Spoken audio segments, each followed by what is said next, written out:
Okay, this is a video in response to a post I saw on Delphi today. It was from Bob, and he had a question on how to resolve a particular drive.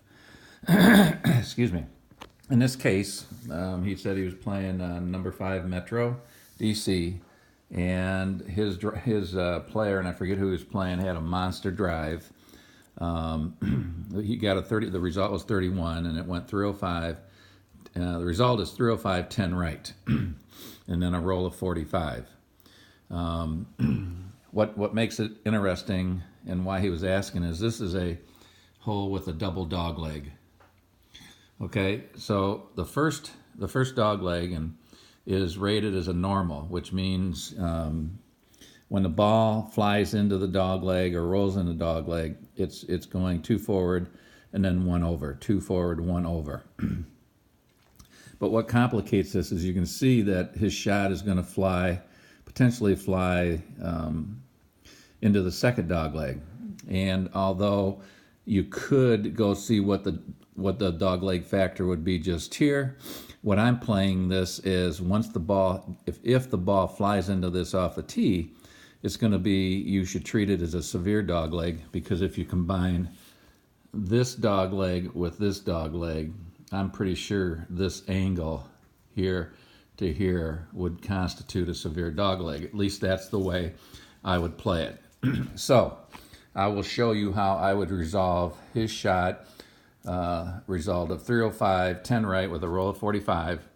And by the way, he aimed 15 left, and he also worked the ball 30 left on this shot. So the way I would play this is, first of all, I would come up to the first dog leg here, and like he said, he aimed 15. Okay, so you come up to the first dog leg, and that's 210, and it went. The shot is 10 right. But then he aimed 15 left, so we have to apply the aim here of 15 left.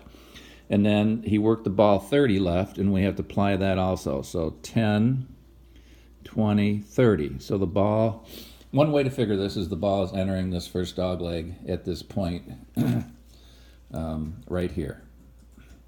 And it's at 210. So now as the ball travels in this part of the dog leg, it's going to be at a 2-to-1 dog leg factor. So let's go ahead. Let's see if I can get a little different view here. Yeah, it might be better.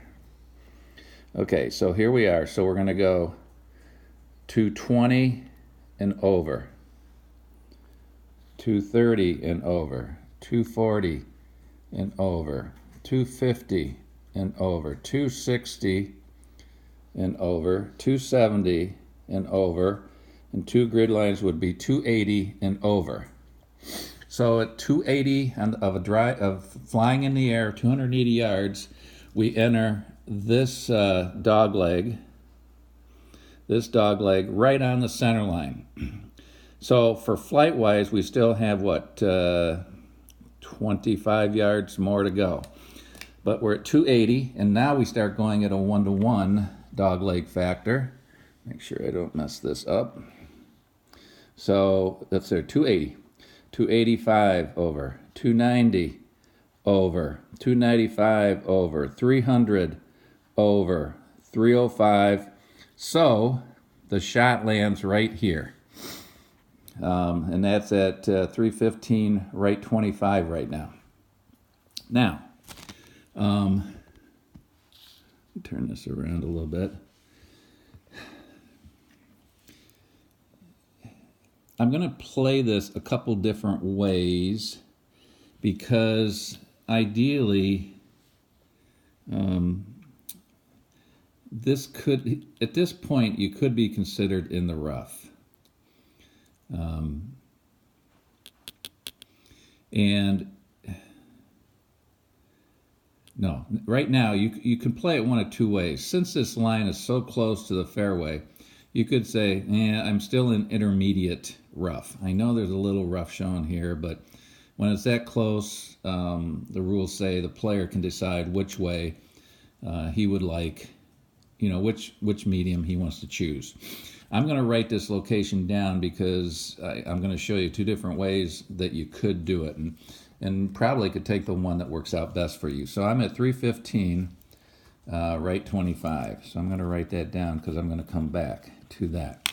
So I'm going to play this right now as if I'm still in intermediate rough. As I'm still in intermediate rough here. And now I got a roll of 45. So 5, 10, 15. Now at this point I'm definitely in rough. So if I take 45 minus 15, that's 30. Remaining is 30 roll, but I'm in rough, so I have it. So now I have a remaining roll of 15. So now I go, let me get this thing here. I go 15 more. 5, 10, 15. And Bob did say that he ended up behind the tree. So maybe this is exactly what he got also. My final resting place here is 345, 10, 20, 30, 40, 50. So 345, right 50. So that's one way I think you can calculate it. The other one is I'm going to come back to the original landing spot, which was 315, right 25. And I'm immediately going to say, okay, I can see right here enough rough here that I'm going to play this ball in the rough. So with a roll of 45 remaining, and you round that up to 50, now I only have a roll of 25 to go. So 5, 10, 15, 20, 25. So there I would end up at the 335,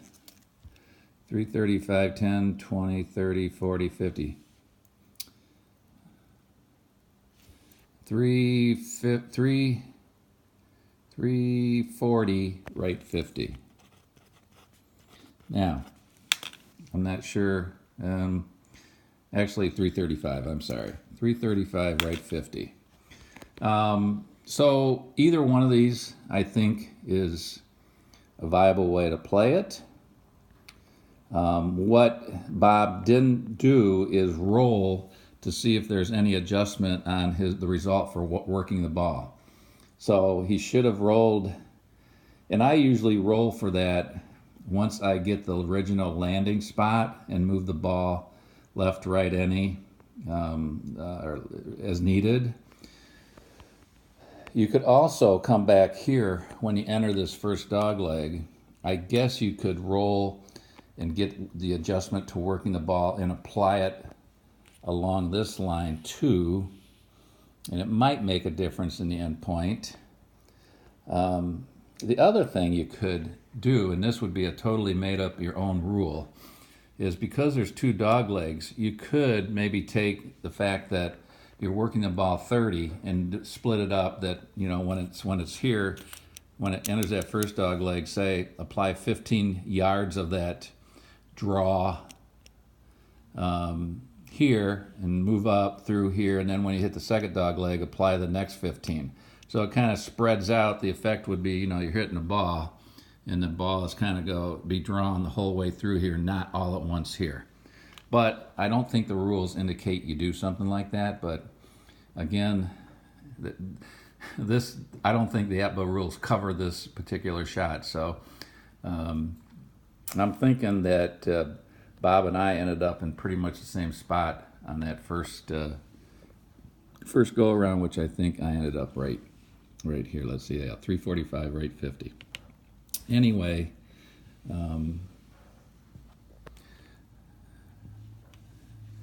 ahead and take a look at this, and we'll go from here.